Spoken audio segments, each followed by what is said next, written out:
Gamers, we are back with apparently glitchy software. Guys, back at it again though. Nonetheless, welcome back everybody. We have these teams just about rounded up, waiting for a couple players who are supposed to be here in just a couple minutes. Keep in mind, they are popping out early in order to get things rolling, get the content train going a little bit as per se, as we are going to be hoping for a game 3, but more than anything else, I'm hoping the guys with me continue to do as they've been doing so far, rocking with me, keeping the casting train going. On one side, it's got to be Core D, man, big haircut, big chillin', big looking good, and even bigger, it's got to be JellyKnees, the Kalara you have not yet seen until it's too late. Big kills on the board, man, as we are going to be getting ready for set 2 of the T-On Invitational Overpowered FTM. We've talked a little bit about these teams, and we've talked a tad bit about Morgash, putting in some of our inputs. Guys, how are we feeling about this, Jelly? Dude, I'm so excited for this second game to see where these teams are going to come from. But I want to go back to something actually you said earlier, Ego, is that you said that I was like high intellect and I knew what I was talking about and all that, but also said I was a Kalari main. And so I feel like you're like opposing forces there a little bit from the community perspective, but I'll take it. Of course, I can be both. That's totally fine with me. Listen, Kalari mains are people of higher flavor. Kalari mains are gentlemen of true, devout success. A player of we're pure Mountain determination. Dew in a wine glass kind of people. So, yeah. In a wine glass. This kind of energy. Cordy, man, as we're now getting prepared for this next set, having these teams rolling on in here as we're going to get ready, mentally prepared. It's going to be me and you casting this next game, but nonetheless, doing a lot of the commentary and being there, right there with us is going to be JellyKnees. I got to ask you, man, what is something you're expecting in the picks and bans for this next one? We've touched on Revenant. We've touched on Adele, who, as you brought up, Adele picked twice, has lost twice so far in this tournament, can be beat. But even on the losing team, still performed really well in damage. Her damage is nuts. She's a tank shredder, man. It's insane how much damage she can actually do. So I do think we see the Adele, the Rev bans, maybe game 1, and then game 2 we might start seeing those target bans. Again, both of these teams are EU. Sevrog is like put on a pedestal in the EU region. So eventually we might see some Sevrog bans in this game, I think. Looking over to the chat for a moment, reading you guys and showing you guys how much we, appreciate and love you. Shout out to Wushu here, has been an absolutely massive supporter of Overpowered in the OPL. You guys have been so great. Thank you, him. If you guys haven't checked him out, please do check him out. Once again, exclamation point Jelly, as well as exclamation point Cordy, to go check these guys out on their individual channels. You can find me here. I will be here casting every games, but we are going to do a little bit more content here. It's going to be me in combination with Cordy and Wolfie. Get a little bit of a podcast started here pretty soon. We're very excited for it, so make sure you stay tuned in for that. However, right here, Overpowered Esports is going to be the home of competitive Paragon to Overprime content, at least as long as I'm around and able to keep kicking and keep trying to do it. Big shout out to all of you guys, and big shout out to everyone in the comment section right now showing so much love. Wushu made a comment earlier that just destroyed me mentally. He said, me, a Wukong main, I don't sip on Mountain Dew, I sip on towers. The audacity, truly, the audacity of the people we love here. Guys, now one player away, as they are going to be starting here pretty immediately as we get in. We've touched on Adele, we've touched on Revenant, and Muriel has just been insane. And I want to kind of circle back now to a back end of something that I wanted to talk about previously, but giving us time, drink, rest, get a little bit of food in our bellies if we so much want to take the opportunity. If you are going to be picking Morgash up here within the competitive format, we do have in the OPL the best players in the world. I can feel like I can confidently say that. We've had Korean Mafia in this very tournament. We have Honolulu and the content crew. We have Bad Timing, who, for the record, from what I've been told, they're coming for it all. Bad Timing is coming for the crown in this tournament, from my understanding. And that's not me instigating. That's not the propaganda. It is a well-known fact. They want it right back on that head. And as such, I'm expected to see some exquisite gameplay coming out of them here within some of our games as we are going to be looking to continue on. But with that note being said, kind of keeping that in order, if we are going to be picking up Mortgage here in a competitive format, what elements do you think need to be picked up in order for this character to be successful, Cordy? And then we're going to pivot over to you, Jelly. I feel like it's got to be a heavy dive team. We need a really good diver, because where are you putting Mortgage? If you put her in mid, she can definitely get bullied out. So you got to put a lot of rotations on mid. You're gonna need great CCs in the mid lane. If you put her in the solo lane, where she's more, she can get to late game easier in the solo lane. That would mean you need someone who can, a tank in the jungle who can dive. Maybe even like someone tanky in the support role. That way you can just have a dive team comp to let this Mortgage be able to get in there and just fight with everybody. But you definitely got to synergize around the Mortgage if you want her to be a valuable pick in like this high competitive games. Yeah, and I think you also got to pick her as like a 5th pick if you honestly can, because Yeah, you got to true. know that the team you're going into is set up in a way that you're not going to suffer as Mortgage. If you're going with Mortgage mid lane, and you're going into a Wraith, Mortgage is going to have a terrible time. So she definitely needs to be picked into the right matchup and have her team around her. Richter's support could be an option, Severog another option, Steel another option. I could see a lot of these being the case where we have team builds around that Mortgage, but you have to be able to support her into that mid to late game option for herself too. I want to see some Richter. That's something I was going to bring up. I would like to see a little bit of Richter gameplay, as we have now got word from our mod that the last gamer will be coming in here relatively soon. Just giving it a peek over here. They should be here in the following minutes, and that is someone who we haven't seen as much at the highest competitive level that I would like to see a little bit more. The times we have seen him, he's been on the winning team a lot of the time. However, the risk of the support is he does have some, CC, but all the CC keeps him stagnant. And if he is in danger, it brings that danger to him or just keeps it stagnating as close to him as it possibly could be. So we've seen, a lot more Muriels. We've seen a lot more in the Decker disposition. Yeah. However, it hasn't kind of deducted from how good this character could potentially be. We saw bad timing playing it, and I'm gonna keep it $1 here. It was terrifying. I hated it. I hated every instance of it. I was going into my quick place fearing for my life. That was in solo, right? Did we saw him played in solo, or did we see it in we saw him played in solo and in the support role. When we did see him played solo, it was heavy games, man. Give me Jungle Richter. I'm ready for it. Come on. Don't encourage it. No, I did. It's so fun, dude. Jungle Richter is actually fun. Archon's Gospel on Richter. It's my sleep paralysis it's demon. Like Mimi, but it actually could be. It could work. It's Mimi, but it's a good Mimi. 100%. I mean, I had a game this morning where I went against a jungle or an offlane Richter, and that thing was terrifying. That I was like, oh, it's Richter. It's no big deal. No. I was so wrong. It's wild. Like, every time I walked in there as Xena, he just turns around, silences me, and goes like, okay, I'm not worried about you anymore, and just lets me just attack him all he wants while he walks out of the lane. Like, it just is insane what an offlane Richter can do. The silence being one of the strongest CCs in the game, and he just dominates with it. So I would love to see Richter played in here for sure. Yeah, he's a like 10-second karma, silence karma. That's OP.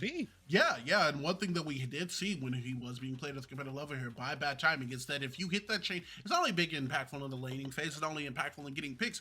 We saw objectives get stolen off of it. We've seen junglers put a level behind early in the game by the Richter, essentially sacrificing his life to creep into the enemy jungle and like, hey, I'm gonna pull your jungle minion and reset it. And he just goes to run, and if you're not prepared for it, you're in such a situation to where you're like, well, I guess I die. However, with that being said, guys, do my eyes deceive me? Am I seeing what I think I'm seeing within this instance? Is that a full lobby of gamers? We're getting there. We're waiting for these guys to ready on up, but then we'll be starting the game pretty quick. Fantastic. As we are going to have either Jelly or in combination Cordy, let our players know that we are ready. I think they just need to know if you guys are ready. T-On Invitational set 2. It is going to be a lineup here, a combination of Go Next versus the core defenders. Let's see if Go Next gets them to do the same, or if the core defenders are going to be such as the name says. Both of these teams looking down the barrel of the other. $1,000 on the line. The weight is incredible. However, the anticipation coming from us, I know, is even bigger still.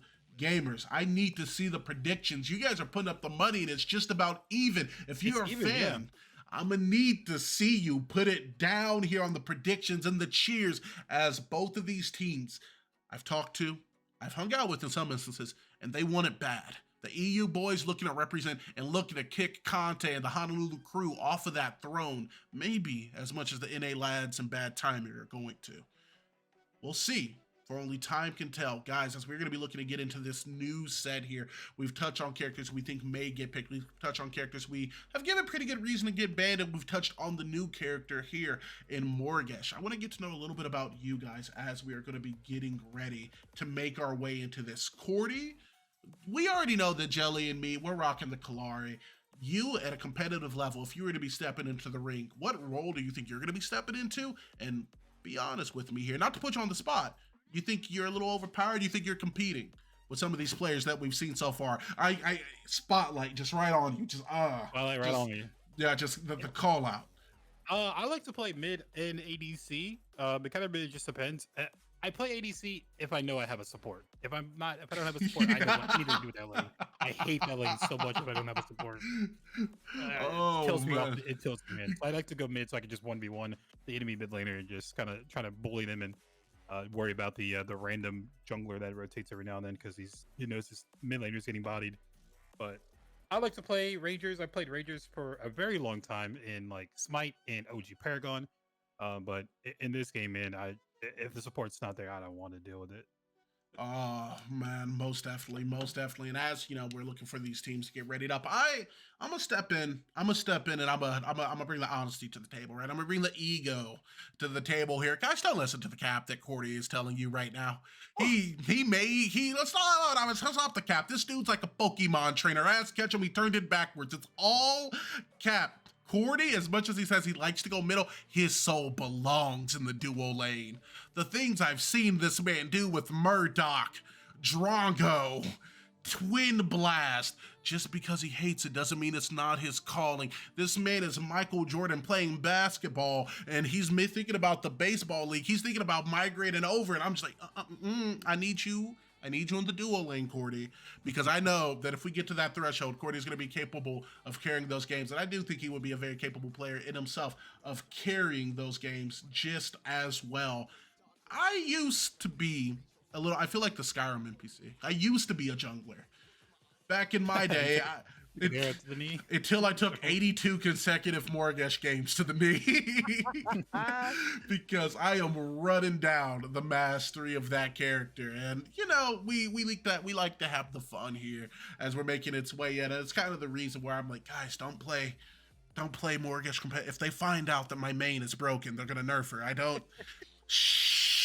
I don't want them to know. I like thinking that I'm that good. And, you know, if you guys are looking to, you know, play with me, play with Cordy, play in our lobbies, Jelly here, guys, make sure to hit !FTM, !Discord, as well as for myself. Hop in and join our communities here. Jelly always making great content, as well as Cordy, as well as myself, is going to be consecutively hosting these matches. Thank you guys so much for coming out. And if you enjoy what you are getting here, as we're now ready for this game to get readied up, why not come hang out with us? We're always looking to grow, and more than that, we're always looking to support this community. Big ups and big fans to the content creators, not only in the chat, but right next to me here in the casting booth, Jelly. And, you know, one thing kind of pivoting over to you, I'm going to give you one opportunity, Jelly. One, singular. Uh-oh. To say that you're not a Kalari main. You could break the creed here if you want to.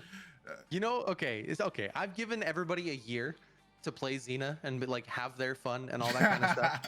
But I legit just bought Xena with my Renar 2 weeks ago, and I've been playing a lot of Xena jungle. And man, she is some stupid fun that may pull me away from Kalari. And like I said, I've given everyone a year to get adjusted. Now I'm gonna hit the scene with Xena and show everyone what it's really about, and show them how to actually play the character. So we're going up there. We're definitely having some fun. I've been loving my Xena games. I love the fact that you just told everybody that you're going to show them how to play their character. Yeah, that's the oh, you're getting ran down. I one time muttered to the chat, I'm like, I'm pretty good at mid, and I did not stop seeing 3-man ganks for 2 months. literally, it was like, you know, it's kind of weird as we're, you know, waiting for our teams to get readied up here. Keep in mind, guys, they are getting ready and playing earlier than what they were expected to be. So, you know, be gentle with these teams as we're going to be looking to get into this game relatively soon. But it's always, you know, a little weird hearing like, hey, I heard Ego was good at mid, 5-man rotate him, and then immediately after the game getting big fan, by the way. It doesn't feel like it. Yeah, I love the YouTube, great content. Why can't they constantly beating me? Yeah, exactly. It's like I'll step into the lane and I see like a Xena, a Richter, a Ray. I get rewound as I get chained, as I get knocked up. And then they're like, by the way, love you. And it's like, hi, I don't know if you do. Gamers, I don't feel it in my soul. I feel it in my HP bar. Yeah. Okay. I feel it in that I had to use both karmas just to die. But nonetheless, much love to all of you guys, and thank you so much. We are going to very, very briefly here, guys. I know you've been waiting. I know it's been a long healing, you know, wherever, and foreverly thankful for you guys waiting for us as our teams are getting readied up. We're going to take a brief, literal 1-minute break here. We're going to take a brief 1-minute break. Actually, we're going to make it 2. We're going to take a 2-minute break here. And upon coming back, gamers, we're going to be looking to get into this game. We're going to be looking to do it, and we're going to be looking to do it alongside you. It's going to be me, Ego, always here, hosting, casting with the best of them. The best of them is going to be Cordy and JellyKnees right alongside with me. Don't go anywhere and stay overpowered, because we're going to be back real soon. See you there.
Gamers, the wait is over.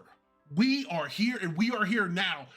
Set 2, T-On Invitational, FTM, Overpowered. You haven't joined the Discord, what are you doing, babe? But that's your prerogative. Maybe you'll catch a couple more JellyKnees rotations. He's like the boogeyman. We know what Discords you're in. Come hang with us right here, right now. Cordy, you ready to get into this? I'm ready, dude. I'm ready. Jelly, you ready for this draft, my boy? Oh, he's muted. He's not Absolutely. ready. I can't wait to see what these teams pull out, man. It'll be great. I want that clip. However, we are now going to be making our way here into this game as Cordy is going to be bringing us in. I've asked you who you got, and hey, at this point, the comments know better than I do. You've declared your side, and as such, we're going to be getting a little bit active. Game 1 of set 2, the T-On Invitational. Guys, let's see if our predictions were right. Because, you know, it's easier to be like, oh, Revenant's going to get banned. Oh, you know, the Adele isn't going to make it through. But I'm kind of anticipating maybe seeing something a little wild out of these teams, as, you know, all of us casting here are in A, and as such, these EU teams can bring a lot of different elements to these engagements, a lot of different elements to these drafts. Just a couple weeks ago, when we did the Korean Mafia versus Conte Crew special, we did see them start with a 2-1-2, start 2 people in solo lane to take it within the first 5 minutes, and then rotating lanes in order to get their solo behind, but still able to be impactful. Did they lose that game? Yes. Did they win a majority of it? Yes, as well. And as such, I am anticipating seeing some a little crazy here from the EU boys, as they seem to always be brewing here, as we are now done with the selection of roles and we now make our way into the bans. It feels like almost a guarantee that Revenant isn't going to make it through. Am I right? Yeah. Both ADCs can play Rev pretty easily, especially at this high level. He's just so good. I think we're going to see. We might see a different ban here first pick, so they can get the Rev. Whoa! No, they didn't. They did it out of. They're memeing you. They dude, you heard it here first. She's the goat. Throwaway ban. It's a throwaway ban. I need you not to talk about my wife like that, brother. And then the Revenant ban in response, as we can see one team here putting a lot of priority onto that mortgage, apparently. And now with the first pick, it is going to be a selection of the Wraith, who we've seen prioritized at the top of the list now multiple times.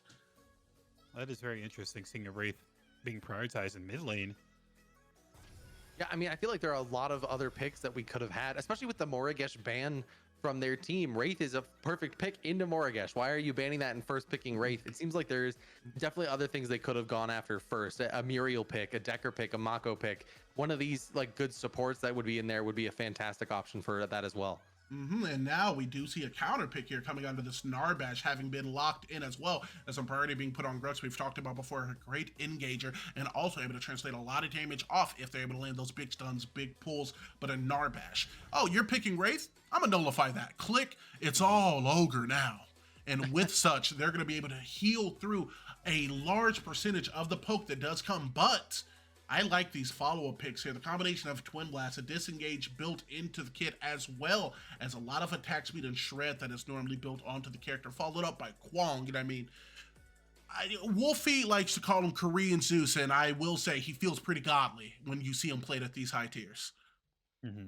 Yeah, Kwong is a nasty character. So many CCs on that character with just by auto attacking. It's really nuts. But the Wraith pick, it's really interesting because you can go mid Wraith. We've definitely seen poke damage support Wraith. So I'm really curious what they're going to go with on this on the Wraith pick here.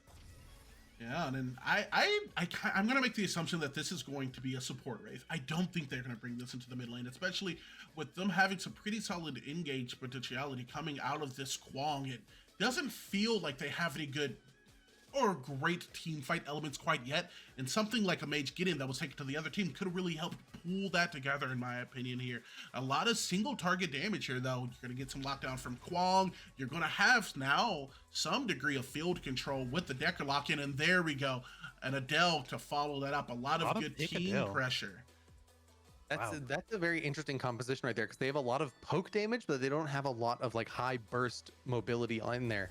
So they're going to be able to have Kwong and Adele use that engage, Wraith, Twin Blast, and Decker being that poke from a distance. It'll be interesting to see how that breaks down when they're going in through these team fights.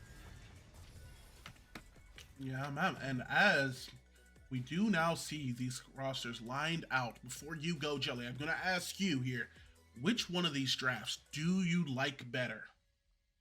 I think we're seeing a lot better organization and as in a team comp from the draft. I apologize, I'm not sure which team it is, but with the Adele, Wraith, Kwong, Decker, Twin Blast, I think they're just going to be a lot more cohesive than we're seeing on the other side.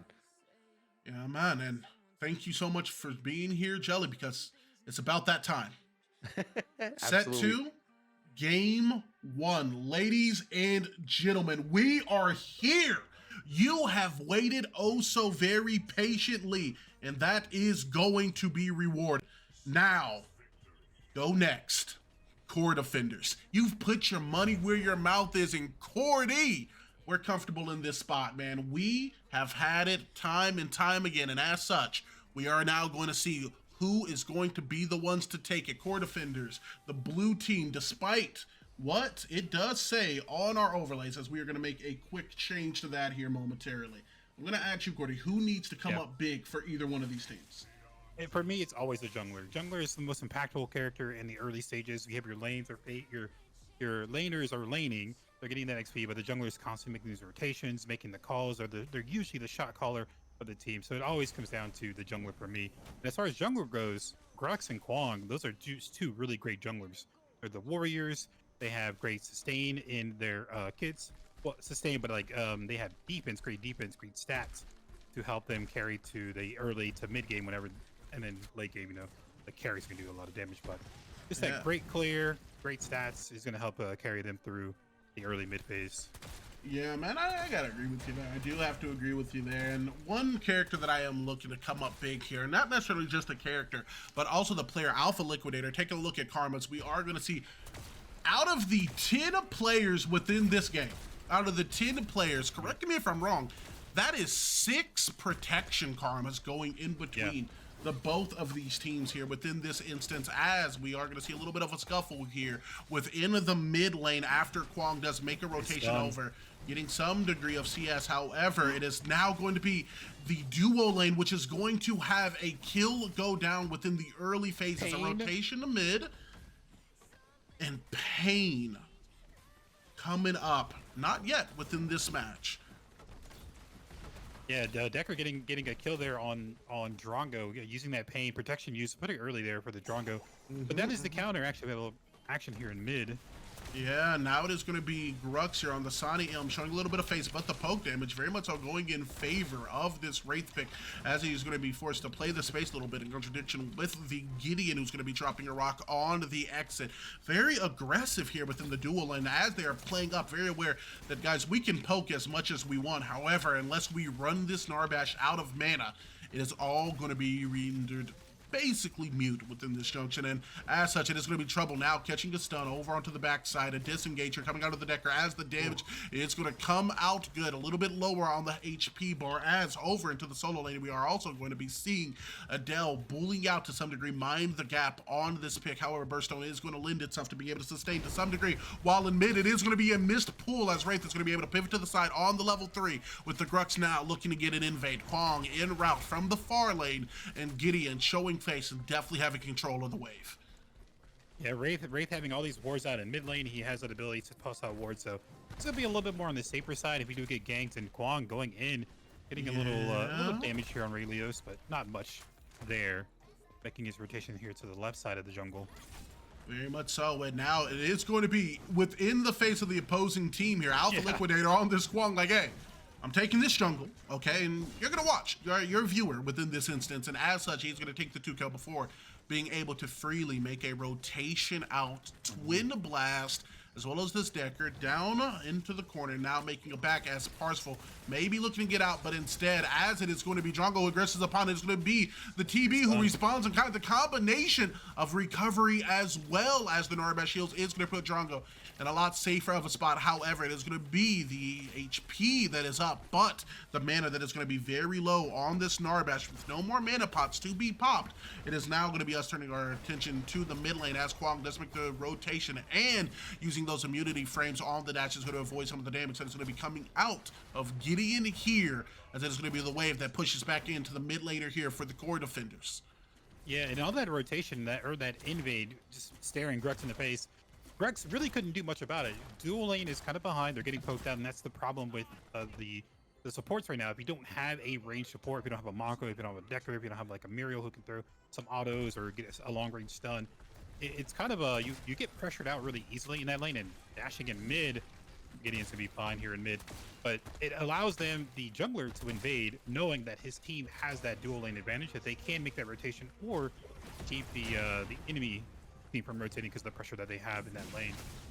Yeah, and we do see that Blink is going to be down for trouble here for another 70 seconds. Basically going to be forced to play a lot safer, by contrary to Parsifal, who at 42 CS has not only the escape built in within his kit, but also his blink as well as protection up. It's going to be able to play a little bit more brazenly and aggressive as the enemy team here within the core defenders have been forced to back in our resetting and making their way back to lane. Kwong showing a little bit of face here as he is going to rotate from mid now onto that Fire Spirit. It is going to be procced here as it is going to be dropped from that 5k threshold to sub 4 at this point, as it is going to be able to be melted at this 4.6 and dragged over onto the side. And at this instance, it is the core defenders who don't have any ward coverage of it. However, very aware it is going to be a rotation here coming from Sanium, who's going to be able to show a little bit of face. Is this going to be an engage? And it is going to be the dash that is going to be utilized and a full all-in commit onto him immediately as he does as such. However, the damage is going to be good and some shielding is going to be expended here. It's going to be the life of Sanium that is going to be preserved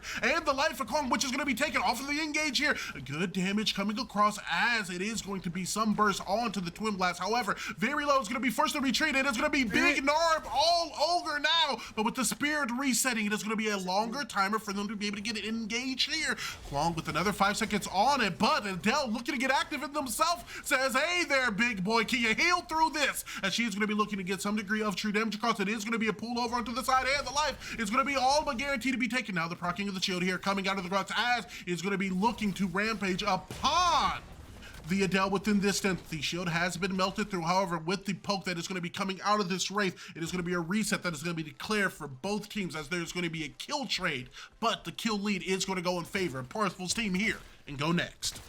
Man, that was a crazy little engagement there. I do like it. Was a late rotation, but they were able to get there. They were able to force them out. They were able to trade kills. The Fire Spirit was at 379 HP. If they stopped DPS on the enemy team, as they had that high ground advantage in the window, if they just saw DPS and did a little bit more on the Spirit, they could have gotten Spirit and been able to disengage and get out. But at the end of it, no trade, couple kills here and there, but just great showing that this game could potentially go to a game 3. How evenly matched it looks so far right now in the early stages of the game. You can't drop that phrase in front of me, man. Game 3? I'm predicting it. Oh my goodness, man. And I would love to see it absolutely, as it is now going to be the Kwong looking to probably play the space a little bit closer to that camp, as we are going to see him utilize the dash here and possibly re-aggro that Fire Spirit once again. And we can already see the changes in tempo, the changes the way the jungle engages based on it being that Fire Spirit. Very aware are these teams of how valuable it is, offering a 5% increase on each taking of it to the damage that they have built on these characters. That is going to be huge in the scaling department for this Kwong, for this Grux, for any character really, but especially this Gideon, and especially the poke damage that can come out of this Wraith. Everyone wants to be able to do more. However, one thing to point out is that one team, and only one team, is going to be able to heal throughout these occasions, as it is Grux who's going to be diving here on to this Wraith, hopefully looking to get a pick, and as such he does. Sanium is going to be picking up a kill and evening up the kill score, as it is now going to be Aurora who's going to be aggressing upon the Fire Spirit. However, within the dual lane, it is the combination of Parsifal as well as his supporter in the deck are going to be able to get a kill. The blink now utilized. It is going to be a blink ult here coming from the Aurora, as well as the Gideon damage, which is going to annihilate that health bar. It is going to be a cascading of this team and the team defenders. And is it going to be a continued engagement is the question. It does not look like as such, as the Fire Spirit is going to now get melted to about that 4k threshold. Alpha Liquidator showing a little bit of face with a member of his team currently in a 2v4 situation, but with the ult, it is going to possibly come up big on the damage department, looking to play the space into the ult. It is going to be now them disengaging off the side as Alpha Liquidator in combination with the Kwong and damage is going to be able to get the lockdown. He is going to be chasing and looking to get the run down, because Grux is looking like a dinosaur, and it is going to be Korean Zeus who decrees your era is at an end, as it is now going to be Alpha Liquidator, Adele, as well as Wraith, who are going to go down onto the Fire Spirit to secure it for the red team. Wow, huge plays from Kwong and Adele there. It was a 2v4 advantage, or well, it's a 4v2 advantage, but they were able to come through in full health. They were a little bit lower on the health side there for the core defenders, a little bit on the lower health side. So them taking that little fight, it was kind of questionable, but they were very confident in their abilities. They had their ults available. They were coming in with full health, full mana.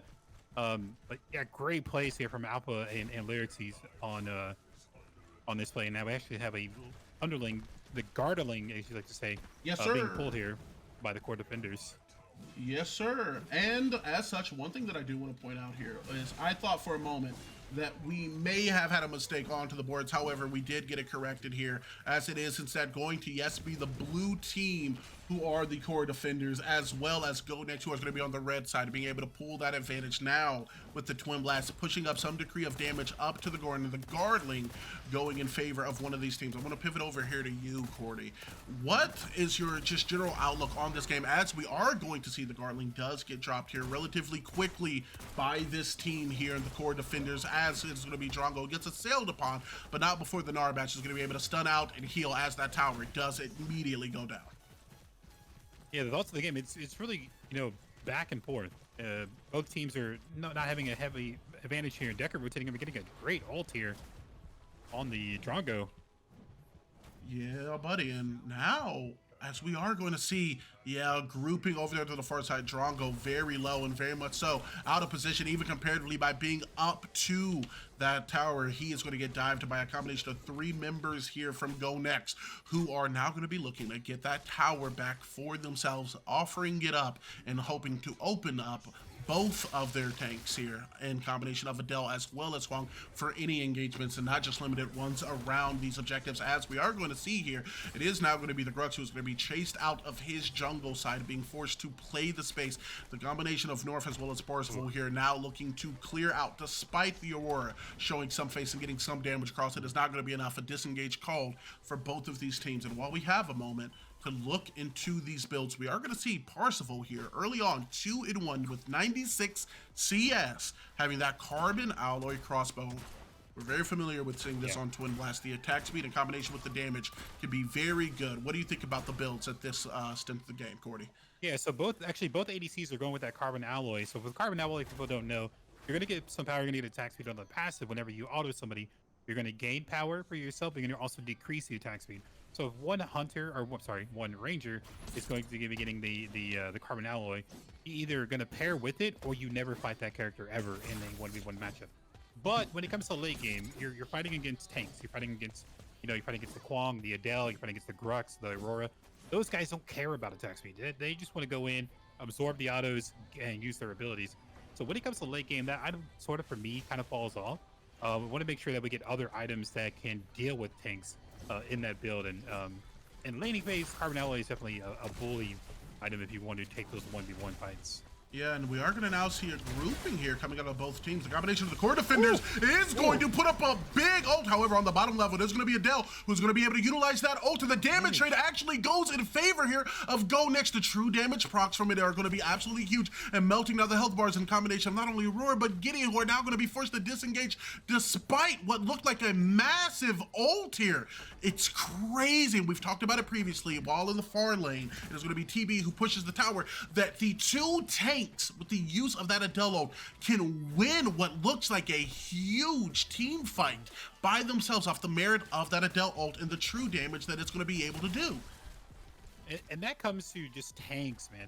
People don't think tanks are good. They are good. Early game, you have to get multiple items. If a tank is going to get 1 item with magical deed health, you need like 4 items to deal with that 1 item. You're going to need your power, you're going to need your pin. It's just the tanks early game are really impactful. They're so strong that they had a great Aurora ult. The Grux went in, got an ult. Rayleos on the Gideon got a great ult, but they did no damage because the tanks are just so early game. They're tanky. But as we get to that later stages, we start seeing pen being built by these backliners. Then we'll start seeing those tanks being kind of shredded. But yeah, right now the tanks on the side of Go Next are doing a really good job of just putting a lot of pressure on this on core defenders. Yeah, and as we do see, there's going to be the Fire Spirit here looking to come up just beyond the threshold, just a couple seconds away. It is not going to be a fight that breaks out in mid. However, Adele is able to eat all of the damage while on the backline. It's going to be a series of heals. That is a lot of damage that is going to be dropped on the Norbatch, as it's not all over, but it's all ogre now. Now, it's going to be Sani M on the Grux play a little bit out of position, as it is going to be multiple members here coming out of this team and Go Next looking to assail him onto the back end. It is going to be a blink here utilized as they look to push the advantage It is all a matter of how he goes down, because go down he will. As in the mid lane, it is now going to be engaged for the combination of the Drongo as well as his Aurora. And she is tanky, but is she tanky enough? As it's going to be the numbers of it, that it's going to be going in favor of Parsifal's team here. And go next, as they're going to be running down various members. A blink is going to be utilized, as it is going to be a blink that is utilized in pursuit. TB going to be picking up the kill. No, it is going to be Wraith who's going to be picking up with the longer arm of the law here in the Wraith snipe, as they are now going to be able to pick up not one, not two, but 3 kills and make a big rotation onto the Fire Spirit. Cordy, it seemed like that initiation, that engage got so split up. What happened there off of what looked like a decent enough invade from the core defenders? Yeah, they were trying to catch out Wraith in mid lane, and they did catch Wraith in mid lane, but it took so long to get to them that their team was able to rotate. Go Next was able to rotate, and then that's when the tanks just started running at the back line. Drago, I had my vision on Drago, and I was watching him. He was doing so much damage. Well, he was doing damage. He was actually hitting people. He had the uranium rounds procced. He was actually doing the damage, but the numbers weren't going down on the health bar for the tanks. This is why I kind of preach for this. Going the carbon alloy, it's good against the laner, the ADC. But if that was a joy box right there instead, if that was a joy box and instead going into your health shred, your pin shred, it would have been a lot more impactful than the carbon alloy, because the attack speed doesn't matter. Yeah, I do have to agree with you there. And I mean, it all comes down to the itemization. Obviously, wanting to match trades here with Barcelona within the early stages of the game with that itemization of the Carbon Ally Crossbow. However, at this stint, as you said, man, Electric Stone is good, but it's not nearly as good as Merchants would be into this Kwong, into this Adele. And one thing to also keep in mind here is that with the recent buffs the Trey has banned, this Adele is going to be even tankier now. Utilizing her right click for shielding is going to increase the shield she receives by 40%. No way that worked. No way that works. Getting another health bar, man, every time. Oh, I need to see if that works. That's money. It is. I've tested it myself. We were in the brew. We saw it. It's any shield that they receive that is going to be bounced up by that 40% threshold, and granted by hero indicates by even their own ability. So, I mean, she's in the kitchen and she is going to be near unkillable in a lot of these instances, as now it is going to be Raelios who's going to be leading the charge in combination with Sane. A big silence is going to come out. However, a lockdown nonetheless. The damage does come up good, but Raelios over the top with an open, no damage to back it up. It is going to come out down bad. It is going to be a 2, not 2, but a 3-man pickup within this instance, as it is going to be Parsifal, it's going to be Alpha, it is going to be Go Next, encouraging the core defenders to do as such. However, now has to be the time where the name reigns true. It is going to be the Prime Guardian coming up. And ladies and gentlemen, if you're a fan of the OPL, if you're a fan of competitive, you know what I'm about to say. Let your hair down, because with 3 members down, we got a Prime party going down here in set 2. What a great time for the Prime Guardian to spawn for Go Next and getting the kills. And it's got to go back. Like for core defenders, they just have to farm at this point. The tanks on Go Next are just way too tanky. We got Pewter Greed online for Alpha. We have Pendant online getting a lot of magical D. We have Zemius Toy, Trey's Band for Adele going into more defense. They are just so tanky that they can just eat for days. For core defenders, they just got to get into the lanes and just farm. At this point in the game, the objectives is going to be really hard to fight for. You just got to get those items. You got to get that pin on ASAP. Yeah, man, and I mean, penetration, right, it's gotta be the savior here. And one thing I would like to point out is, contrary to what we've seen in a lot of instances, is no Mutant Poe built on this Kwong yet, as it is going to be instead Mask subsidiary in combination with Fruit of Greed and Pendant, being able to get a lot of burst damage off, as well as additional pin on these abilities whenever he's going to be able to die. Fruit of Greed here offering an additional 15 magical penetration for everyone around you, but as well as that, magical defense, which means that if Raelios is hitting these big ults, he's not just going to be able to get that much damage across as everyone hurries around this Kwong, because the very essence of his ult, the very essence of going down here on this Kwong is going to, instead of helping him be down bad, make him tankier. But Adele not quite tanky enough within that instance, as it is going to be the core defenders who do just that. Despite the Prime going down, a very good anti-siege now, giving them positive numbers and not needing to back due to the healing that is going to be coming here out of the Narbash. We are going to see an engage here coming from one side, as on the back line, it is going to be Alpha Liquidator who's going to be able to liquidate Narbash. A big ult coming from the top is going to lend itself to getting across some very good damage. However, currently is a 2-0 as far as the trades go. It's going to be 4 members of the core defenders now. Now the utilization of the ult is going to punish down not but 1, but 2 more members of this team. That's an ace, and it's looking like this might be game 1, as it is going to be Go Next, who's going to be looking to send us into the next game. Yeah, we have 5 seconds on Narbash, but it's just a lonely Narbash, and there's a massive wave here. It's a massive wave, and this is going to be GG's. That is going to be GG's Gamers for that game, as it is going to be an insane performance out of Go Next in their team fight. Yeah, it was pretty early. It was pretty even, for the early stages of the game, but a couple of team fights, really great. Again, I got to get a shout out to these tanks, man. Alpha Liquidator and Lyrixies, going in 2v4 at the Spirit, winning that 2v4, getting the objective, and then rotating to another underling fight where they got the underling. They absorb so much damage. Can we look at the graph here? I just want to see. I'm sure Look these at guys the are eating. graph, dude. I'm sure these guys are eating. Full Yeah, Lyrixies is 22k. Alpha taking some, not as much as Lyrics. Lyrixies, when they're just eating, that shield is nasty. Adele ban probably. You're right, Adele ban. Adele ban. Yeah. Adele ban. See, the difference between it and me, especially within the reference of that game, is you can keep Revenant behind and you can keep him from being too monstrous until he inevitably gets to that state. You can CC him down and burst that HP bar down if you can't have that damage being accepted or mitigated within the team fight coming from your own tanks. What do you do against Adele? You bring 4 people, you get a good ult over the top, but by time Gideon's feet touch the ground, the thorns are there, and it's tick, tick, tick. You would think it's a clock, but it's not. It's the true damage that she's melting through your tank. She's melting through your carry. She's melting through your mage. There's just so much she's able to bring to the team fight with the changes the Trey has been, as well as the damage that is going to be mitigated by the shield she's able to drop. She's just so impactful, and we saw it there. Jelly, you saw that game, top to bottom, eagle view. What do you make out of it? Dude, I think that game was incredible. They started out with fairly solid footing for both teams, kind of trading kills back and forth, but then Go Next was able to kind of slowly build that lead and then just use that to snowball themselves through the end of the game. And we saw that. I think Lyricus with the Adele and the 3 items, right? Trey is banned, Zimia's toy, and Ice Spirit gloves are a core 3 items against team core defenders, right? Like they were able to use that to their benefit through and through. I agree with Cordy. I think the carbon alloy crossbow was probably not the best itemization for both of these carries. I think in the current idea, or in the current meta of the items, I think we could see a jewelry box being a really solid play, especially with the tanks that were in these games. But even a Claude Storm coming through, also another great option. There were a couple of fights where Parzival, despite being ahead, was just too slow to get back into the fight.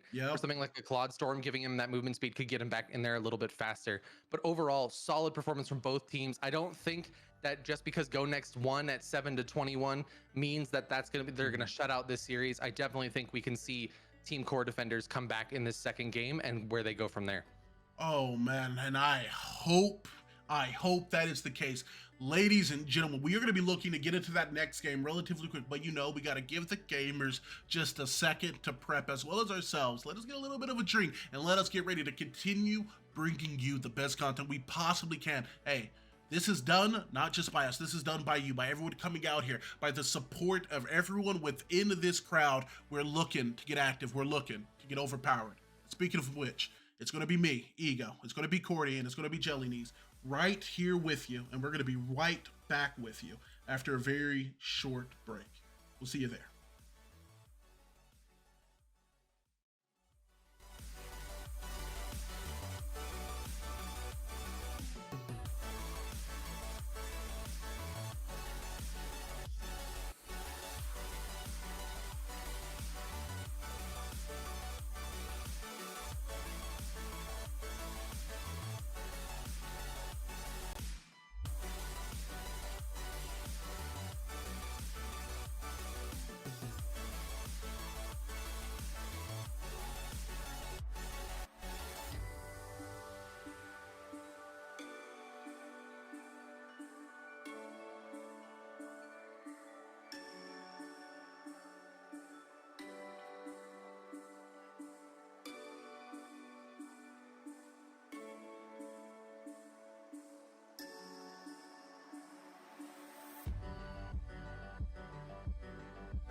There's nothing sad or nothing mad.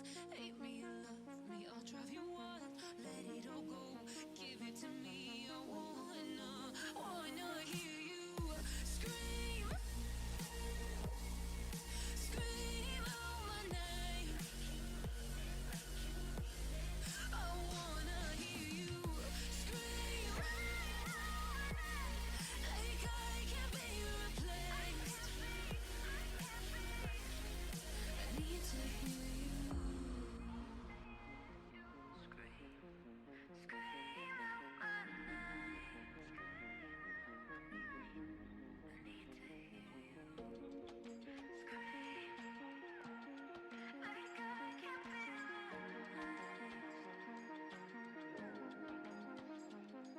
Can't take for granted where I've been. Went through hell and back again. Scars on my mind, the bruises on skin.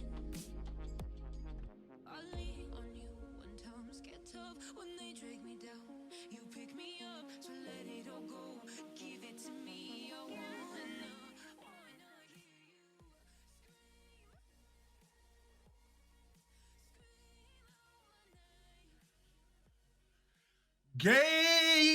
Gamers!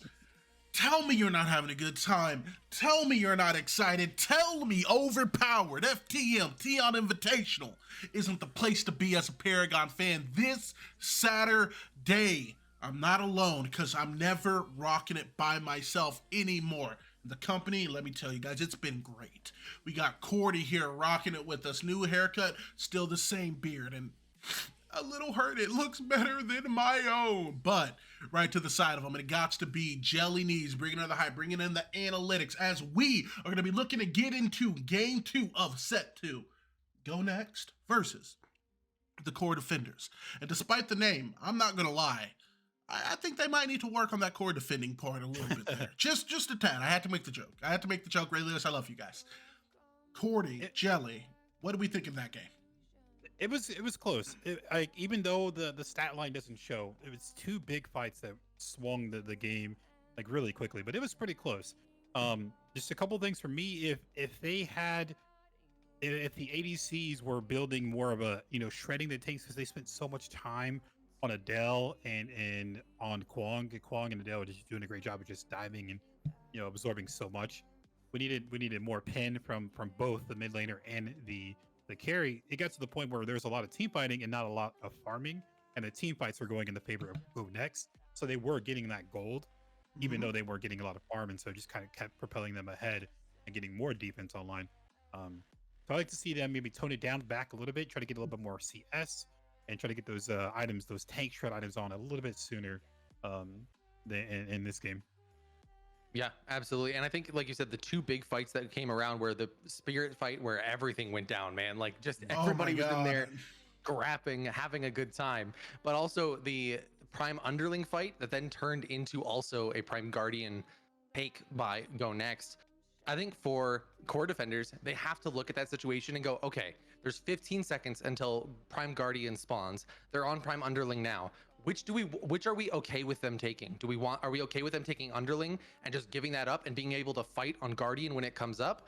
Or do we want to risk a fight on Underling like they did, lose it, and then just give Guardian for free right after that? And that's something they have to watch the clock better on, to be able to say that, you know what, let's hold off, give them Underling, fight on the bigger objective, so we may not lose as badly as they did that fight. Oh man, 100%. And I'm gonna be honest. If I am a Go Next fan, if I'm a Go Next player, that is my dream scenario, man. That is what I'm hoping for every single time. All right, guys, we take Fire Spirit. All right, we put them behind off Fire Spirit again. We have the damage advantage. Now they challenge us on Guardian, on Guardling. Got to get the lingo right if you're an OPL fan. And as such, it's just so tough in those moments to kind of look back and have to look in the face and be like, that was the wrong call on our part. We just shouldn't have taken that fight, as you guys said. We should have waited it out. We have to put priority on Daddy Guardian. We have to put priority on the big boy. And as such, they just fell behind after that. They were on the back foot already, but at that point, it was Go Next pushing them every second. Hey, what are you going to do? And the answer is not much when the other team has an advantage, not only with the guardling, but also with the Guardian buff on top of the speed that it offers you. It's also giving you reach in and also doing AoE damage to all of your minions. So those waves are going to be pushed. You're behind in damage because of the fights, but you're behind in farms because the gank's off the back of it, and you are just on the back foot every time. And the question for me becomes, I'm not sure if I want to see them just be more defensive early off the rip, or if I want to see them being a little bit more proactive. Hey, you got pushed. Are you going to be pushing back, or are you going to be standing your ground? And that's something that we're going to be seeing not only in the draft, but in this next game overall, what they're going to go to. And I do want to rewind even further back, a little bit of a Wraith reference. Merchants has, into that comp, you have to build merchants. I know it looks good to trade the damage with TB, with the alloy. Yeah, you're going to lose trades. You may even lose lane here, but you win games based off the damage that carry is going to be able to do and how impactful they're going to be able to be in those team fights. And within that game, within this set so far, it's been coming up tanks, guys. Adele, insane. Kwang, in every instance we've seen him, has been an absolute all-star. Michael Jordan, mid-court, tongue out. If he's in the game, he is just putting the team on his back in so many instances. And I'll keep it $1. I'll keep it $1. I'll keep it 100 pennies to be precise. I don't want to see him any more games. If I'm a player in the game, if you're confident enough to pick up Kwang, then I think you're confident enough to dominate with it, which is what we have seen so far. However, there's a lot more to see, and I'm hopeful that the core defenders are going to be able to push us to a game 3. Cordy, Jelly, are our players ready? Yeah, they're looking like they're ready to go. And going over the things that we've talked about, the core defenders, like, they're great individual players, great. It's just small little things that could be adjusted, right? Like I said, it was 2 main big plays that ended up costing them the game. So even though it was a stomp, like, the things that they can improve on are not that difficult. So they can definitely make those adjustments mid-game, or before game 2. They can make those adjustments, have that conversation during that break, and rethink their picks, their bans, rethink their little bit of strategy and communication during the match. Yeah, man, I totally get now. Before we do start getting into this, I do want to kind of pivot over to you guys outside of the merchants. Is there any changes that you're hoping that this team is able to make within this next game that's going to impact in such a way that they are going to be able to pull out and not only be in the driver's seat, but maybe drive us to a game 3? Any changes you would recommend for them to make before we get into this draft? I think Honestly, it goes back to kind of what we said with the first set of games today as well, is like just knowing when you have to play defensive. Stop going into taking these strange fights that you're less likely to win. Play around the map, take the little objectives that you can take slowly but surely, build yourself back up, then get back into the game and take these full-on 5v5 team fights. Yeah, I think the early game is like, they don't really need to make adjustments. It was even. The early game, it was going back and forth. It's really just a couple of misplays that led to a really huge, play for Go Next. So they don't really need to make a lot of adjustments. Maybe item wise, if they do get behind, you have to build those tank shred items a little bit sooner than you would typically do. In other MOBAs, you have that long leading phase, but in this one, you're constantly finding off the get-go that you need those early shreds, the Alchema blasters, the Dakima cannons, things like that. So easy 100%. adjustments. And we are going to see the bad timing, boys. It looks like in the comments here, double checking their own rosters. Guys, it feels like it's about that time. It feels like it may be about that time. We're going to check in with our teams one more time. Guys, the predictions are up. And now's the time, if you're rocking with one of these teams, it's the time to let them know. We got a really nice delay on the stream to make sure everything's above the table, above the board. So even if they're tuned in, they're not getting any info, but you know what they are getting? And then look onto who do you think takes these games. Who are you rocking with? It's got to be the core defenders versus Go Next. Game 2 of set 2. Is this the first time we're going to be getting to game 3? Or is this going to be the end of the run for a team that has shown they can be one of the best, if not? It's up to not only them, but it's up to Go Next and how they perform within this next game. Cordy, Jelly, question for you. And I think the answer's yes. I'm preempting with that. Is it a Kwang first ban this game? I think absolutely, yeah. We're getting a Kwong first ban in this. That there's no chance they let Kwong go through. He's too influential. We've seen him twice today, and both times he just absolutely did amazing work across the map. So we're gonna see a Kwong first ban, almost no doubt. Yeah, and I think it might be maybe a second ban, right? You let the if your jungler is comfortable with the Kwong, you want the enemy team to ban the Kwong. But if they're not, then yeah, we'll probably see a Kwong being first pick or first ban. But either way, you should be getting banned. Now, one moment here. Boop, boop, boop, boop, boop. We're gonna throw this one. But as far as like the Kwong ban, we talked about Adele. Adele deserves another ban, but then that leaves Rev open. That leaves I mean, we still haven't seen Sevarog yet. I still think these guys love that Sevarog. I think they do too, but I feel like if the Kwong's available, they're just like, oh, forget that guy. Yeah. Maybe with him getting banned, we see the Sev. I think it comes down to why you're picking Sev, right? Are you looking for the tank that's going to be giving you everything you want, right? Range CC, you're going to have a lot of health bar that they're going to have to work through, plus some variable escapes. But with Adele, you also have a lot of those similar options that you're going to be able to do. Plus, she can zone control a lot better than Sevarog can. So it's finding that balance of what you're trying to do with your tanks. Another I can't, Mike. It's just gotta be. It's just the meme, right? Stop throwing it. I believe that they believe in it. I believe that they're fearful. They do. Gotta be a meme. No, they see. No Cody, chance. open your third eye, Kwong's brother. available. Kwong's up. Or Adele. Kwong is up. We got to see a first pick Kwong. It has to be No way first to pick. let that go back across to the other to go next. It's going to be Wraith. However, yeah, I would very much so anticipate seeing a first pick Kwong here. I mean, he's been too potent every game, and every game that he's been in, correct me if I'm wrong, he's just won. Kwong is just winning games right now. He's been win, dude. He's DJ Collie. Dude, literally, he's just stepping into rounds. Another one. And when he's saying that, he's talking about knockups while he's locking down your carry onto the back line. It comes up as being pretty insane to have to play through in a lot of instances. And as such, there it is, the Kwong lock-in. And I'm concerned almost with how long that took to lock in. Was it a question is, are we comfortable on this character? Yeah. Because as good as he is, you have to be mechanically sound to get those results.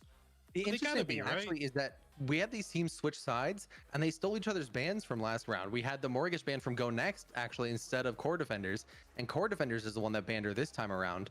When if they weren't comfortable, they didn't lock Kwong in super quickly there. If they weren't comfortable on the Kwong, they could have easily banned the Kwong away and not had to worry about it at all.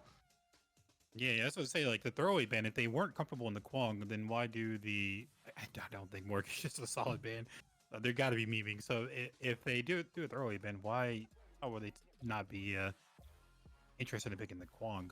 Yeah, For sure, man, for sure. And I assume that players at this high of a level, they are 100% at least knowledgeable on how to play a character. Not to glaze, not to like gloss too much, but not every character that you're comfortable with has to be a Conte level, right? Like you don't have to like bring it in the Conte Kwong in order to bring in a good, impactful Kwong. And a lot of the stuff is inherent to his kit. If you're able to execute on his kit, even at a base level, yeah, the intricacies are going to get you a lot of value because these small, minute mechanics of the kit are what allow you to really kind of pop off, to be able to take over a game and take over the engagement. You're not remaking that Muriel play per se from earlier if you're not intimately familiar with this character's kit and how to execute on it and how to utilize not only the mobility but the CC lockdown.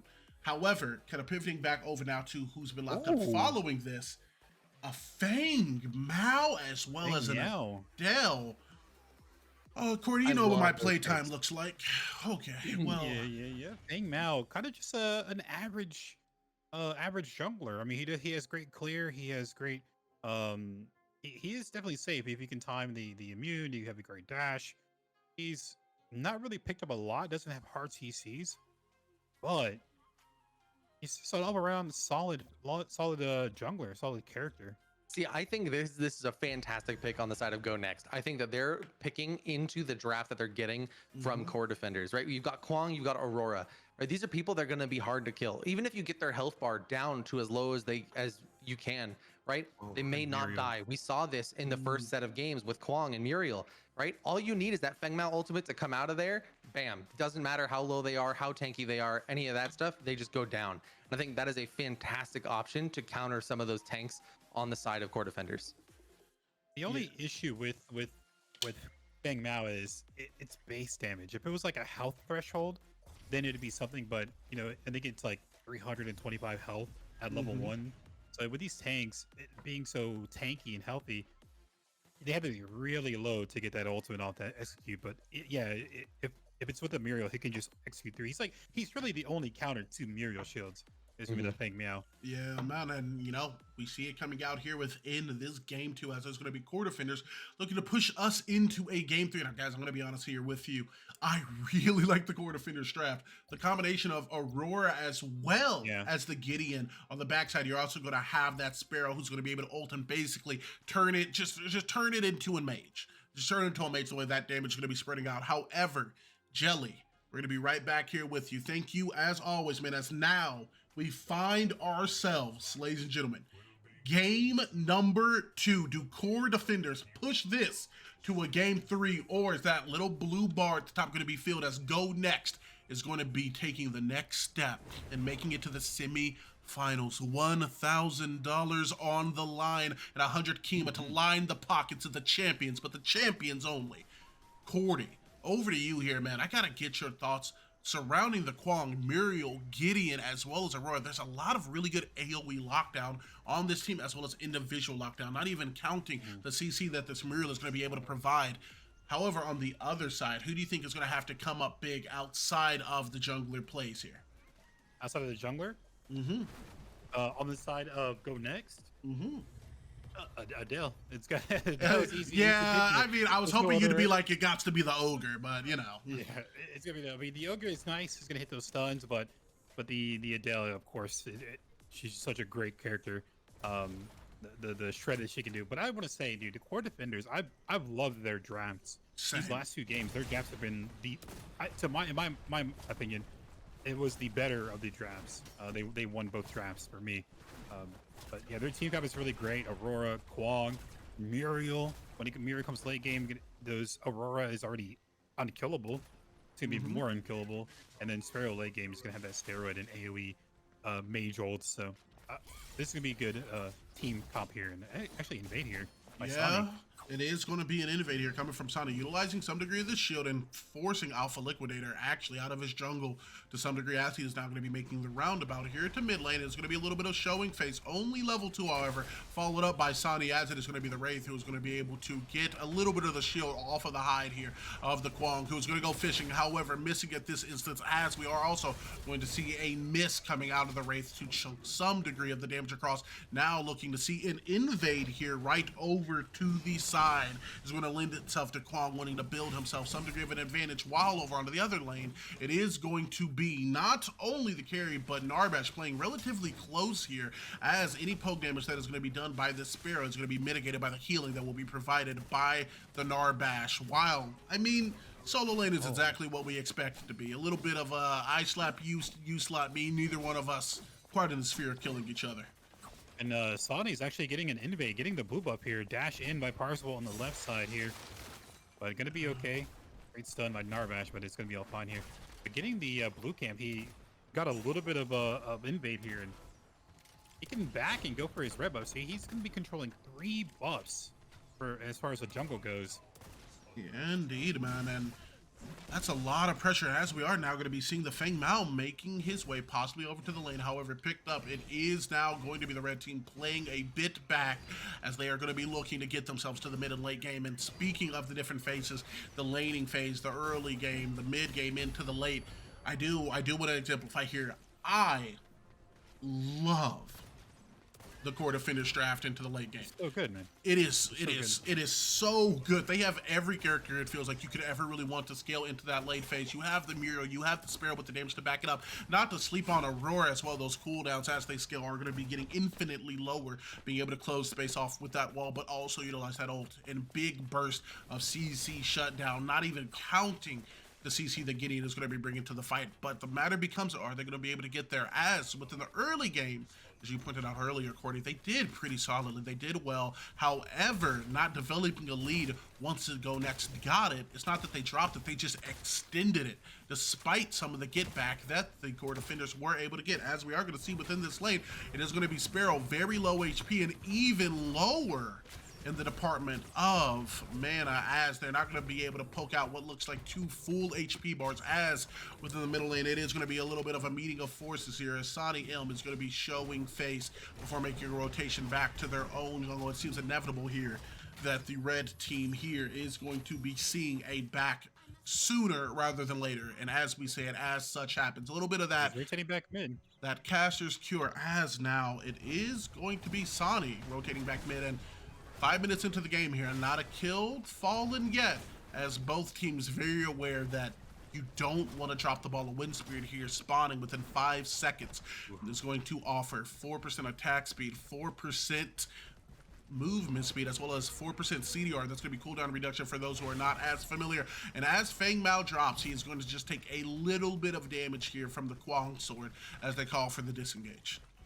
Yeah, Sonny's doing a really good job. He has a little bit of advantage. He has 3 buffs to the Feng Mao buff, and he's looking for invades, and he's actually rotating right side or left side here to get a look for a gank, but it is to be warded up. The pressure from the dual lane from Parsable and Jace. We're gonna have a lot of pressure here, and we have a rotation actually going for the Wind Spear, which everybody loves. Everybody loves Wind Spear. Everyone loves Wind Spirit, but you know who loves Wind Spirit? I feel like especially Sparrow does. With that Stairman inherently already built into her kit. 17, oh my god. And they are going to melt this Wind Spirit, now dropping within that threshold. It is going to be secured and smited here by the jungler of the red team here, as the core defenders are going to be able to get it without not only any defense, but also before the Guardling is going to even spawn, meaning they are going to be aware that that is not going to be an objective trade, and more than likely if they are going to get a quicker rotation over onto that objective, despite it not being warded at this instance, the smite on the other team here on this Kwang is going to be up for the core defenders. Yeah, uncontested Wind Spirit here. You never really see these at a higher level, uncontested objectives. Even then, there wasn't a lot of poke. There weren't poke out in the dual lane. It was just not contested. Nobody rotated over here. They just weren't in the right position too. So that was a free spirit for core defenders. Yeah, and one thing I do want to, touch on here, as it looks like Feng Mao is possibly going to be looking to get a little engage on, stealing the buff, a little bit cheeky. It is going to be the sword that comes down, however, with that spell shield, it's just going to simply be absorbed here at the behest of that Feng Mao, who is now going to see his lane apply a little bit of pressure here within the duo. Pivoting back to what we were saying previously, though, I do feel like the core defenders are kind of... Flood?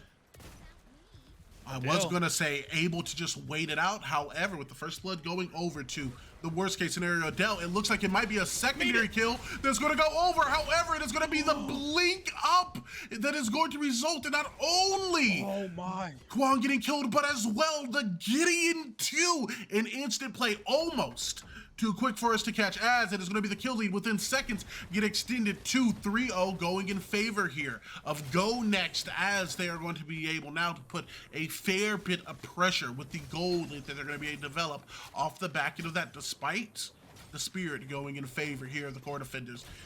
And as we were saying, I do feel like Go Next kind of needs to play this way. They need to play aggressive. They need to build an advantage, because if you're just waiting for time, if you're just waiting to get to the late game, it is the core defenders who have the better team. Go Next needs to press any advantage they have and get this game over quickly, while even if you do lose some of your advantage, right? Even if you do give up a couple kills, it is 100% going to be the core defenders who in the late game are going to be able to take control of this team, as long as they do not fall too far behind. And we're seeing just that, as it seems like this dual lane is okay with letting that tower get ticked down, and they're going to take their time backing and trying to get any CS they can without playing too dangerously. But due to that, it is also due to be pointed out that Parsable has more than a 20 CS lead here, and it's going to be backing with a lump sum of gold.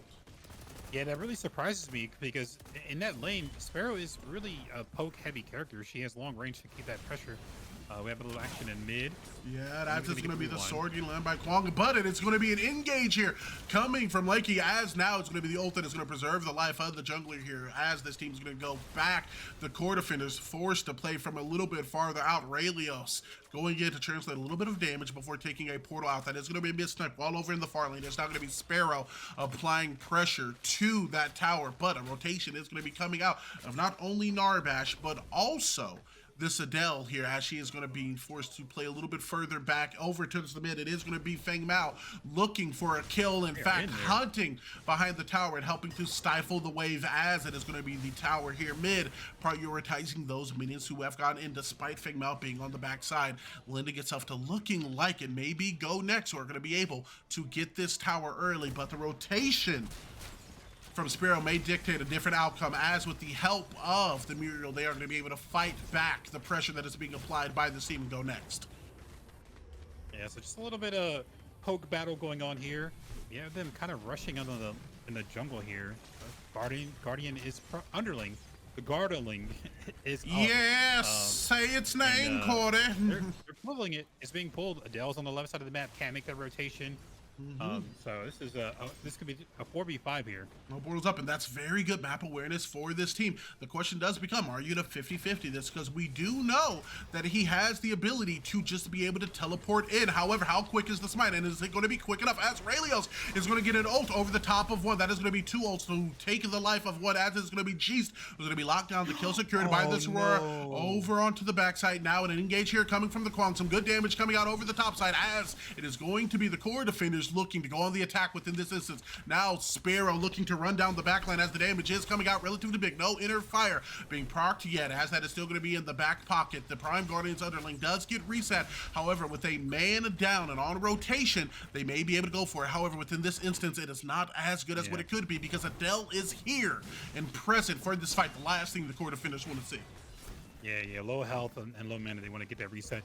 Unfortunate, I don't know if you're able to see it there, but the Aurora wall actually instantly despawned the Prime Guardian. There was a little bug there, and Adele putting a lot of pressure here on Trouble. He's going to be okay. Oh, he actually placed in an ults. Oh, buddy, as we are going to now see this Adele looking to get some damage across. It is going to be that inner fire who's going to be procced, and it's going to be a chase out.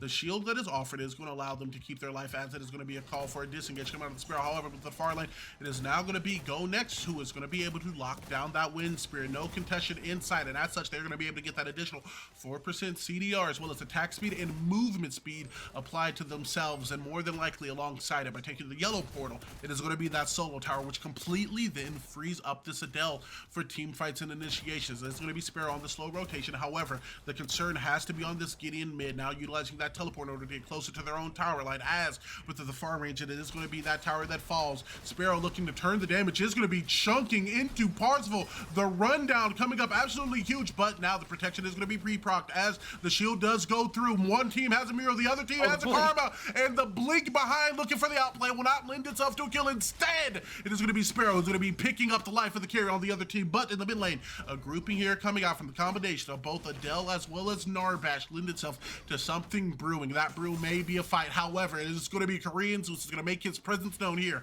from the shadow pool. Dropping down to the mid, Sonny M will be here for the defense, if it's going to be Go Next looking to push the pressure and apply themselves and maybe getting a kill, but prioritizing getting this mid tower, as it is going to now be Adele who gets the draw in, but the Gideon with the pullback off of the pool is going to result in just a little bit of a damage trade, but nothing too horrendous, and a reset coming out of both of these teams. Cordy, at this stage of the game, 3-2, both of these teams playing very, very slow, but very, very smart. Do you think it's everyone's just playing for the objectives, or both of these teams are aware of how quickly a snowball can occur? Yeah, it's both. You don't want to make a misplay, because snowball can happen. We saw it game 1. It was an even match, but the snowball did happen there. And also, I think on the side for core defenders, I feel like they have to know that their team comp is far better when it comes to late game. The Sparrow is going to be insane late game. Muriel shields, low cooldown, bigger shields is going to be insane late game. We have to feel that they know that their team comp is better in the long run, so they're actually okay with the pace of the game, as long as they can get to that stage of it where they can be more impactful in mid right now. Yeah, it is going to be a drop here in the guard link. However, it is now going to be Kwang looking for an engage. However, he is getting melted as all three of them get the engage. However, Gideon with the ult over top, but we've seen the story as old as time. It is going to be an Adele ult on the floor, as heaven. It is in hell. And speaking of which, we are sending 2 members to you post-op, post-haste, as it is going to be a post-mortem report coming out of the Wraith. Inhib is being taken down here on the right side. And possibly now it is going to be the mid, as well as It is not going to have the Guardian up, at least in this end. It is going to be a wall. However, not much is going to stop this anti-siege. And instantaneously, as they find themselves in it, it is Mind the Gap who's going to be put 6 feet deep here by the opposing team and go next. And it was even, and then it just Yeah, went out of control. That's we said it moments before it happened. The Caster's Curse, they are aware of how quickly this team can just snowball out of control. And we saw just that. It started as 1 kill, and now we got the objective. We're going to rotate over, apply pressure over to that lane. Your Kwang is going to initiate. We collect that. You're going to get a big ult over the top. However, it's almost a respawn ult. Adele, an amazing counter pick to this Gideon, because the moment you drop, your feet are stuck in the thorns. And as we saw, the damage translation is in so heavily the favor of this Adele. Not only is she a tank, she's a tank that's going to be able to establish and do true damage off the back of your own team fights. Why are you crowding? Why are you getting together? Because Adele is there. And I mean, speaking of hello, she's here to send you to the other side. It has to be a change in dynamic. It has to be a change in play coming out of this team and understanding we are not safe to team fight, at least at this stint, if Adele is up. Gideon's ult isn't quite useless, but it's been rendered relatively mute by the presence of this tank. Yeah, and it has to also think about too. He went straight into magical defense, right? He was landing against an Aurora, so his first item that Adele is going to be the magical defense. So that Gideon ult was just tickling the Adele underneath. So not a lot of damage there, and Gideon ult is not known for damage, but even with not having any kind of pin online in the early defense from the Adele, that wasn't doing much there. But it's not the end of the game, end of the world here on game 2. They have, the inhibs are down. The objective might go in the side of go next here, but the big objective, the Prime Guardian, is still a few ways out. So they can just, take their time, get some heat, get some levels, get these free waves that are coming in, and try not to get picked out here with Kwang here. Oh man, most definitely. And you're playing a dangerous game now because they do have the lead. They do have the objective lead as well. And we've seen worse, not just in general, but today 4 kills does not make the world. However, 4 kills plus a possible secondary win spirit if you're not quick here, as well as the pressure on your inhibs, lends itself to you having to play a cautious game, one that you were already playing. But 10 minutes is what I'll say. 10 minutes is what this team and the core defenders needs to really come alive with their itemization, as we do see Sparrows now working on their third 143 CS. Sub 20 minutes in. Oh, let me tell you, man, these high players. That's a benefit of losing your inhib. You get those waves at your doorstep. You just constantly farm. You actually get more minions to farm too. So, yeah, it's not terrible. They can get some minions. They have to worry about not letting all the inhibs go down. They are pushing left side here. Yes, indeed. As now it is going to be the Adele pushing into this getting mid, and the damage is so large as it's going to be Raeliel's here, who's going to be able to backstep into a little bit of Muriel shields. However, look at the shielding. One click and then one CC and then another and another later. That's going to be your jungler going down just as quickly as your inhib dub. It's going to be a rally coming out of this team and go next. We're going to be looking to play the space relatively well and push their minions here into the core of the core defenders. If you're going to have the name, much now needs to be the time to represent it, as it is going to be a wall here coming from the Aurora, but on all sides you're going to be pressured, and TB is playing from a safe range, and with the Adele ult, you're going to be able to play the space so well for go next, as it is going to be the core that does get melted, as well as the Aurora. The Ice Queen is introduced to a hot day, and as such, it is now going to have to be an ult that is going to come out of the mural onto the side, landing now. No knockup is going to be landed, and Adele here at 50%, I mean full HP at the click of a button. The core defender's core now with the 55% threshold. It is a very, very dangerous place to be, but it is instead now going to be a disengage being called here for go next, as they are looking to not go next, but go home and reset as the Prime Guardian is up. Yeah, and this is tough, right? The core's at 50%. You have 3 waves coming in, and the Prime Guardian is up. So you have to push these waves out as fast as you can while also defending the Prime Guardian. It could be a play. A really risky play is to give them the Guardian this time around. That way you can make sure that you get your, you can get these waves and get some levels. But they have to push these waves. They have to fight immediately. And if you go next, you just kind of stall a little bit, right? If they do show face around the Prime Guardian, just be like, fall back a little bit, let the minions put pressure on the core, on the inhibs, and then re-engage whenever they do need to be forced back. So it's gonna be interesting to see how they play this tough predicament that core defenders are in right now.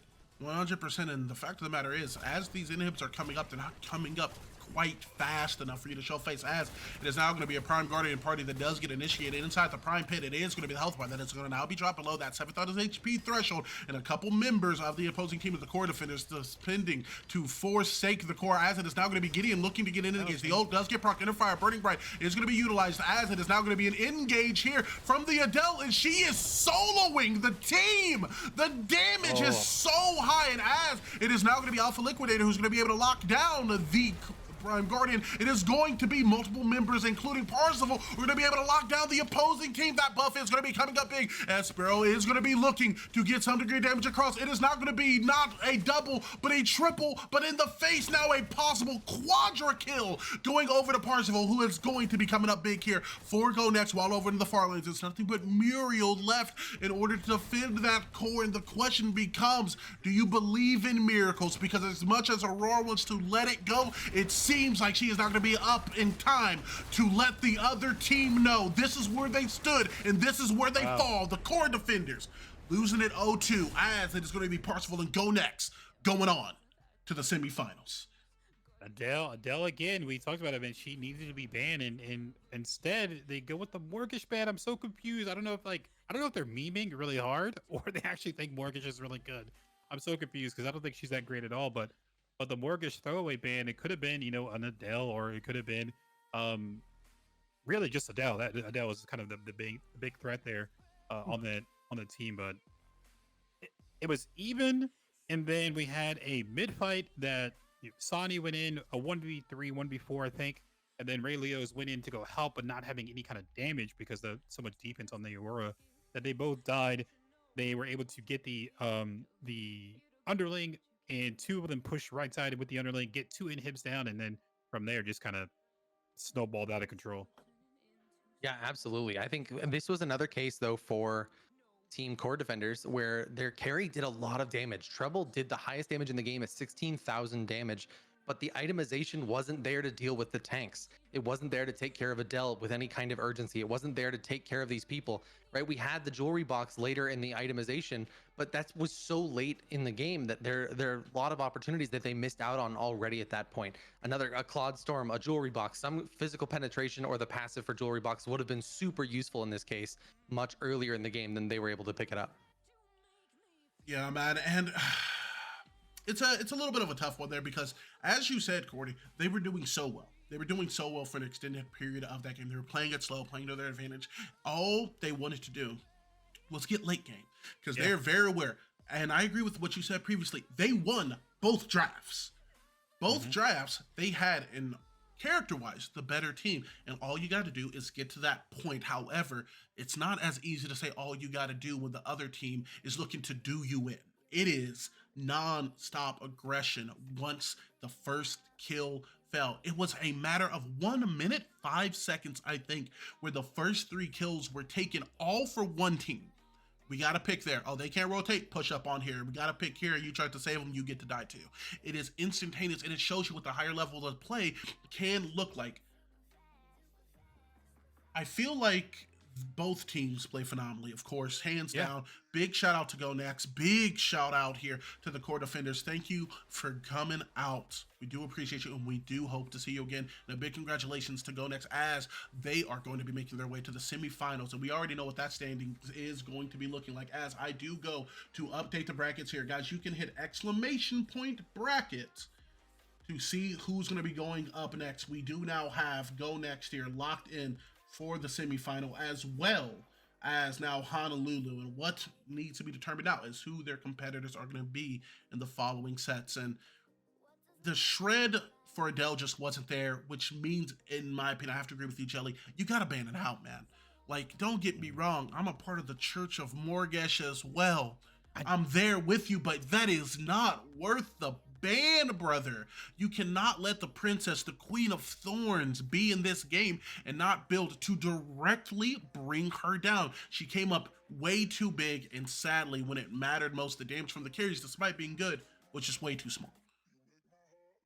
Yeah, it's got to be a meme, right? I think they're just trolling with the Mortgage ban because I'm just not convinced she's top tier material. But yeah, the Adele ran both games. Last game it was Kwong and Adele. This game is definitely just Adele. Yeah, Yeah. it's 100%. And I want to revisit actually that Prime fight there at the very end, where we saw Core Defenders was on the back foot. They weren't on Prime. They didn't really even have a entry road into Prime by any stretch, because Adele was just playing keep away through that fog gate. And I think if I was on Core Defender side at that point, you got to give it up, because Yeah. losing there means you lose the game. Whereas you got to take the fight on your terms. And if you can't take the fight, you can't initiate the fight on your terms. You got to back it up. You got to play safer there. You have to defend your base. They showed that they have that potential to defend their base already a couple minutes earlier when they had two inhibitors down and were able to keep the core alive. You got to back it up, take that. Because realistically, the Prime in the situation where they were is not doing a ton for Go Next. Yes, it's going to deactivate those inhibitors. One of them was still down. The other just respawned and was going to go down basically at a breath from anybody. And the third one was half health at that point already. So it being deactivated means it's just going to go down like it probably would if they just pushed it anyway. That's what they're gaining out of it. They don't gain any significant through push into the core. They have to really play around protecting their core, being core defenders. I would hope that they knew that, but they ended up taking this weird fight in the I jungle. like the name, by the way. Great name. I love that name. I love the name. It speaks true. It speaks true, and it's really, I feel it's really authentic there.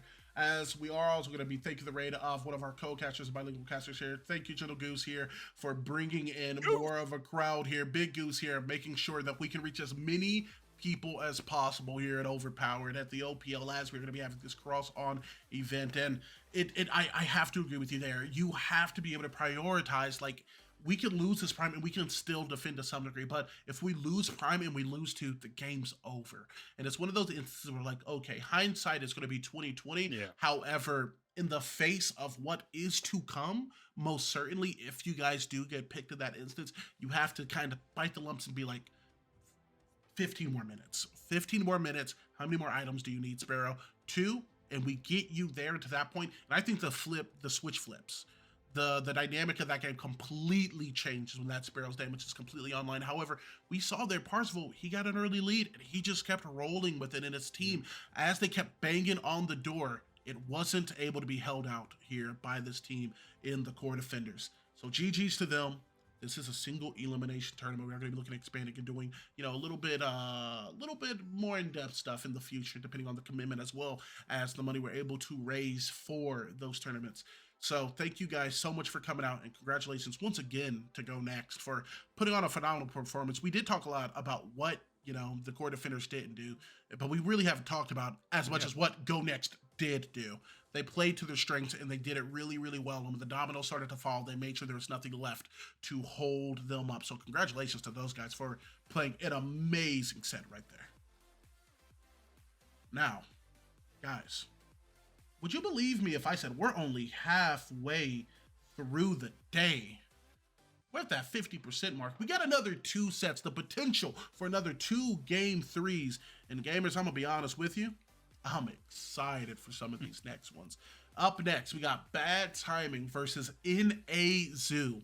The BTB boys, as I like to call them, Black Air Force Blub, making its way in. However, on the other side, a team kind of reuniting, having had originally been a team under the name of No Takesy Batches, or NTB, split into 2.